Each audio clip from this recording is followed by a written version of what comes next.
Okay, this is to talk about the sample proportion confidence interval. Open your example sheet from Excel and press Control N to open a new sheet. Okay, and then copy what you need to copy over. Okay, you've done this a couple of times now, but copy and then paste that, voila, and then replace your name with what you need to. My name. Okay, your ID, not your ID. We don't want your ID there, but put your ID there. And elementary stat still, and spring or fall or whatever, season of whatever year of the year, whatever year it might happen to be. Okay, now we're going to be taking some numbers. I have some data we'll be using, but let's copy this over. Copy and paste, and then take that copy and paste. Okay. Now, before we proceed further, we need to get your data. Now, previously I've made you type in your own stuff, but this is I've taken pity on you because this all has to be done the same. Because otherwise the computer has to read it exactly. And so I just typed in stuff. It's there in your file in your file folder in your group. Copy and then go to the new sheet and gonna paste it there, and I'm gonna give it the name pop. I'll call it sample. How we go now. Don't waste your imagination making names of things. And so take it and let's name it. Okay.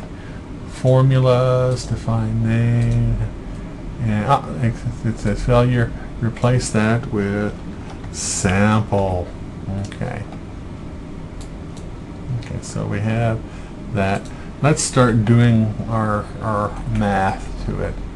Okay, our n is going to be our sample size. We'll go equal COUNT SAMPLE, and it selects it for me. That's comforting.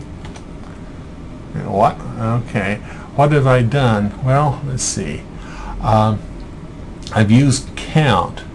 Count only counts the cells that are numeric in content, and these are all alphanumeric in content. What we need to do is to put in a new function. I'm going to count A. That's count alphanumeric. And hey, we suddenly have 150. All right, define name. So I click define name. This is going to be n. Okay. Now x is the number of successes, so I go equal COUNTIF, and now we have put in the name of the range, which is sample. Then we put in the criteria. I'll put parentheses SUCCESS. Now here in this one we had success or failure. I labeled it. So there are ways you could use other labels and other ways of doing this. This is just to keep it simple. 16. Okay, and let's name this while we're here. Okay, x popped up. Okay, now I'm going to do x divided by n. I'll go equal. Click on here x, and then divide by n equals. Okay, I'm going to want to name this 2. Okay, define name, and here we go. And see what it has done. It's x underscore n. What this does, the slash character is actually a protected character. It has a special function meaning division, and it also means other things when you go into Unix and operating systems. So it just replaced it with underscore. We're okay with that. Okay. Go here, equals.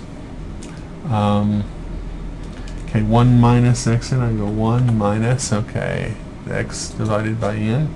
Brings that up. We have there. Okay, it's all hunky-dory. We press define names, define name. We go there. Okay, it's replaced all of the protected characters as well. It replaced with 1 with underscore 1. Replaced minus sign with underscore. Replaced division by underscore. So it's just all happy there. And now the level of confidence. Well, the level of confidence is given here in the data, 95%. And so I'm going to put, okay, 0.95 there. This gives me, okay, that's my confidence value. Let's label that. My alpha value is equal to 1 minus the confidence value. Okay, and so now I'm going to look up my z value. Okay, I'll name this just to be consistent.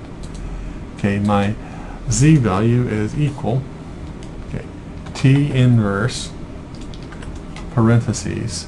Okay, the probability, that's my alpha. My degree of freedom is my n minus 1 close parentheses. Okay. We now, the standard error is going to be equal, and this is the one, okay, we have the complicated formula for. This is why I have, you know, been so careful in setting up the x minus n, the 1 minus x minus n, because it's just a nightmare trying to nest the functions correctly if you don't do it like this. So I go equal, I'm going to be taking the square root of, okay, x over n times 1 minus x over n divided by n, close parentheses, and there's our standard error of the mean. So we can see the labels. I'm going to select that column, move this over, okay, and I'll do the same over here, there.